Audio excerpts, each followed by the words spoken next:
বন্ধু বান্ধৱীসকল নমস্কাৰ। আজি এটি খুবেই ধুনীয়া কাহিনীলৈ আপোনালোকৰ মাজলৈ আহিছোঁ। আশা কৰোঁ কাহিনীটি আপোনালোকে শেষলৈকে শুনিব। পুত্ৰৰ সন্মুখতে এজনী মাতৃক ধৰ্ষণ। এটা ভগৰ জুপুৰি, তাহানি দিনৰ খেৰে সজা ঘৰ।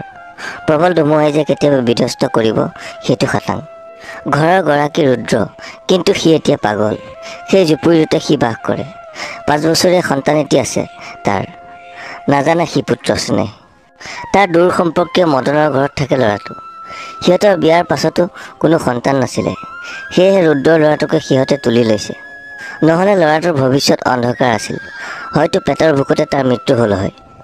পাগল দেউতাকে তাৰ দায়িত্ব কেনেকৈ ল'লে হয়। কিন্তু ৰুদ্ৰৰ পত্নী? বহু বছৰ আগতে এবাৰ মধুপুৰ গাঁৱত কলেৰা বেমাৰ আহিছিল। সেই বেমাৰত গাঁৱৰ প্ৰায় মানুহৰ মৃত্যু হৈছিল। কাৰণ তেতিয়া আজিৰ দৰে ইমান উন্নত চিকিৎসা নাছিল। সেই কলেৰাৰ ৰোগত ববিতাৰ পিতৃ মাতৃ দুয়োকে হেৰুৱাইছিল। কিন্তু তাইৰ লগত ৰৈ গৈছিল তাইৰ একমাত্ৰ ভাতৃ ৰাজু। তাই জীৱন সংগ্ৰাম নিজে নিজে চলাই যাব লগা হ'ল। কণমানি ভাতৃক কোচত লৈ মানুহৰ ঘৰে ঘৰে কাম কৰি ফুৰিলে ববিতাই। সময়বোৰ গৈ থাকিল। সিহঁতৰ ঘৰখনত যেন যমৰজাৰ আদেশ এতিয়াও বাকী আছিল।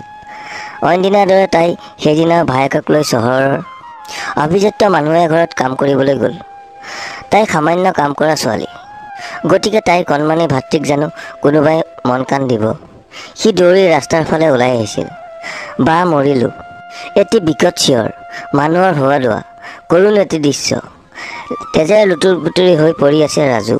দুখীয়াৰ সন্তান কাৰণে হয়তো মানুহবোৰে চাই আছে, কিন্তু কোনেও তাক স্পৰ্শ কৰা নাই। এখন ট্ৰাকে তাক নিমিষতে মহতিয়াই লৈ গ'ল। বুকু সুদা হ'ল ববিতাৰ। এক নিষ্ঠুৰ বাস্তৱ। ববিতা এতিয়া সেই মানুহ ঘৰতে থাকিয়ে কাম কৰে। হৃদয়ত বহুত ব্যথা লৈ তাই জীয়াই আছে। লাহে লাহে তাই গাভৰু হৈছিল, আনৰ চকুত লগা। পাখি মেলা সময়ৰ গতিত আহিল তাইৰ বাবে সেই গাঁৱৰে ৰুদ্ৰৰ বিয়াৰ প্ৰস্তাৱ। তাইও অগ্ৰাহ্য কৰা নাই, বিয়াৰ সন্মতি দিলে। ৰুদ্ৰ বৰুৱাৰ ঘৰৰ কাম কৰা ল'ৰা। তাৰ পিতৃ মাতৃৰ পৰিচয় নাই। তাক এই নামটো বৰুৱাই দিছিল। বিয়া মানে বিশেষ একো নহয়। কইনাজনী নি বৰুৱাৰ ঘৰতে গাঁৱৰ মানুহক সি একাপ চাহ খুৱাই বিয়াখন পাতিলে। বিবাহিতা জীৱনৰ পাতনি মেলিলে সিহঁতে। ববিতাৰ ঘৰতে ৰুদ্ৰ থাকিলে। ববিতা, মোক তুমি কিয় লাজ কৰি আছা? নাই এনেই মানে? নাই, মোৰ আগত এনেকৈ পুৰুষ মানুহৰ লগত থকা অভ্যাস নাই যে। মোৰো নাই। কিছু নীৰৱতা। ইজনে সিজনৰ মুখৰ ফালেও চাব পৰা নাই।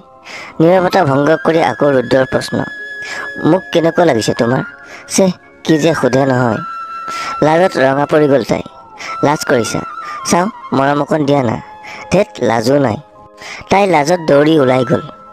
দুখৰ মাজত যেতিয়া সুখ আহে তেতিয়া পৃথিৱীও হাঁহে। বিয়াৰ এবছৰ হৈ গ'ল। সিহঁতৰ জীৱনলৈ আহিল কানাই, মানে সিহঁতৰ সন্তান। সুখে ভৰা এখন ঘৰ। কানাইক লৈ অযুত সপোন সিহঁতৰ। দুয়োজনে বেলেগৰ ঘৰত কাম কৰি সুখত এসাঁজ খাই আছে। ববিতা, মই আহোঁ, তুমি যাবা? ঠিক আছে, যাওক। ৰুদ্ৰ নিজৰ কৰ্মস্থলীলৈ ওলাই গ'ল। লাহে লাহে ববিতাইও ঘৰৰ কামবোৰ কৰি ওলাই আহিল। তাইৰ লগত কেঁচুৱা কানাই। এনেকৈ ভাগেনে সপোন, এনেকৈ ছিগেনে বান্ধোন। বেলি পশ্চিমৰ আকাশত অস্ত গ'ল। উৰণীয়া পক্ষী ঘৰমুৱা হ'ল। ববিতাও কাম সামৰি নিজৰ প্ৰজালৈ বাট ল'লে। মা, মোৰ টিকলাটো, আহা, আমি ঘৰত গৈ আছোঁ নহয় বাবা।